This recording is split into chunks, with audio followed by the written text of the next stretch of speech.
The captain turns the key in the bridge door one last time. It's a small sound. A click. Behind that door sits a ship worth millions, holds packed with cargo somebody somewhere paid for. He walks down the gangway, doesn't look back, and the vessel simply stops existing on paper. According to the International Labor Organization's abandonment database, this has happened to thousands of seafarers, and in recent years the numbers have hit record highs. Here's how shipping is supposed to work. A vessel carries cargo from port to port. Freight payments cover fuel, port fees, crew wages, insurance, and loan repayments on the ship itself. The owner pockets the margin. Simple, except a ship is also a depreciating asset with a mortgage attached, and shipping is one of the most violently cyclical industries on Earth.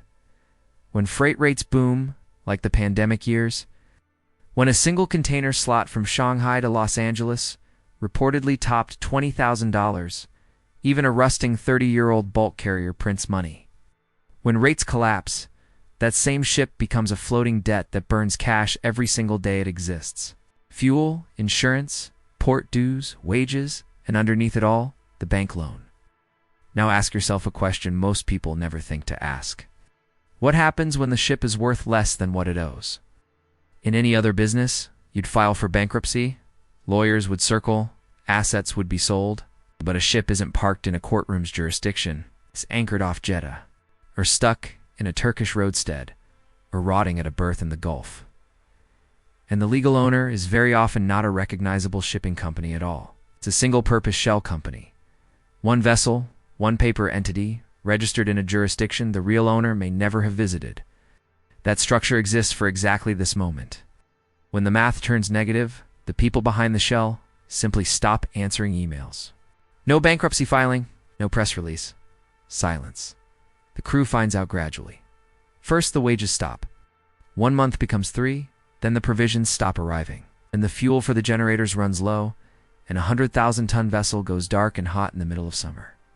Under the Maritime Labor Convention of 2006, the closest thing seafarers have to a global Bill of Rights, a crew is officially abandoned.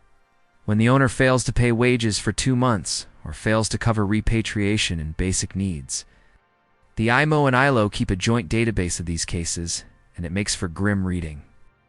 In 2024, reported abandonment cases surged past 300 vessels. In a single year, roughly double the year before, involving thousands of crew members and tens of millions of dollars in unpaid wages. But here's where the economics get genuinely cold. Abandonment isn't usually a panic move. For some owners, it's a calculation.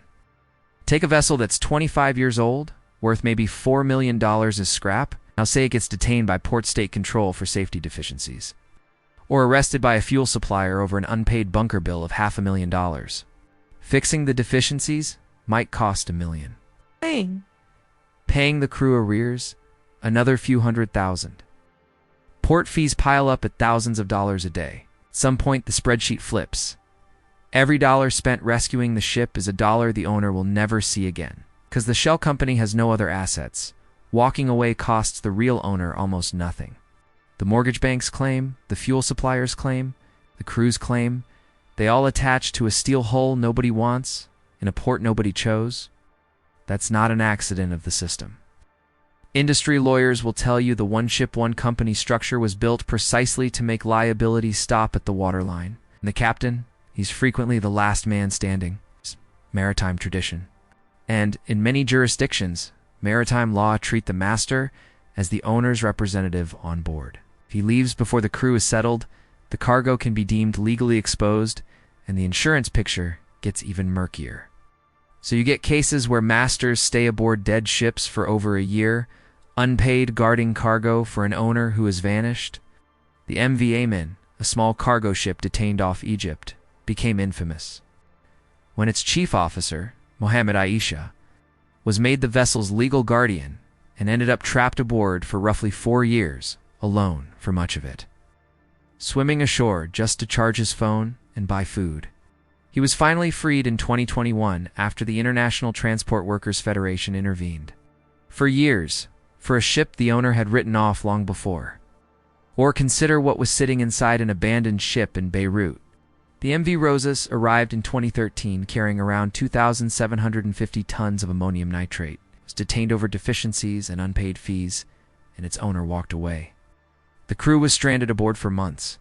The cargo was moved into a warehouse and forgotten. That forgotten cargo detonated in one of the largest non-nuclear explosions in modern history, killing more than 200 people and causing billions in damage. An abandoned ship isn't just a labor tragedy. Sometimes it's a time bomb with paperwork. So who actually ends up holding the cargo when a captain locks that bridge door? Sit with this, because it's stranger than you'd think. The cargo owners, the manufacturers and traders whose goods are trapped in the holds, usually can't just collect their property. The ship may be under arrest, meaning a court has legal custody. Unloading requires cranes, stevedores, and port approvals, all of which cost money the shell company won't pay. Cargo interests sometimes have to post security or fund the discharge themselves just to retrieve goods they already own. Meanwhile, maritime law gives the crew's unpaid wages a high-ranking lien on the vessel on paper. Seafarers get paid before the bank. In practice, that means waiting months or years for a judicial auction, where the ship might fetch scrap value at best. Split between wage claims, the mortgage, fuel suppliers, and port authorities, everyone takes a haircut. The crew often settles for a fraction of what they're owed because a partial payment today beats a theoretical victory in 3 years. There is one safety net, and it's newer than you'd expect. Since 2017, amendments to the MLC require ship owners to carry financial security, effectively abandonment insurance, covering up to 4 months of unpaid wages plus repatriation. Certificates have to be posted on board. It has helped. Insurers and P&I clubs have flown thousands of crew members home. The system leans on the most compliant owners, while the operators most likely to abandon a crew are precisely the ones running expired certificates, obscure flags, and unreachable registered offices. The ITF reported recovering tens of millions in owed wages. In recent years, and openly admits that's the visible fraction of the problem. And this touches you more directly than you'd guess. Every abandoned ship clogs a berth or an anchorage, slows port throughput, and pushes up the risk premiums baked into freight rates. Those costs ride along in the price of your phone, your furniture, your groceries. The savings squeezed out of unpaid Filipino, Indian, Syrian, and Ukrainian crews, seafarers from a handful of labor-supplying nations carry most of this burden, are part of why shipping a t-shirt across an ocean costs pennies. The system's cruelty is also its discount.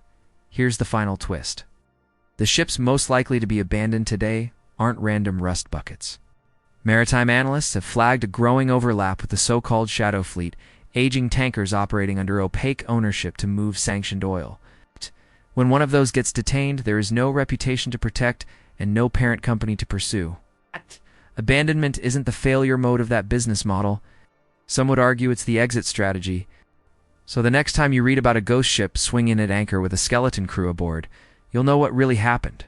Somewhere. Spreadsheet decided those people, and everything in those holds were no longer worth the cost of coming back for.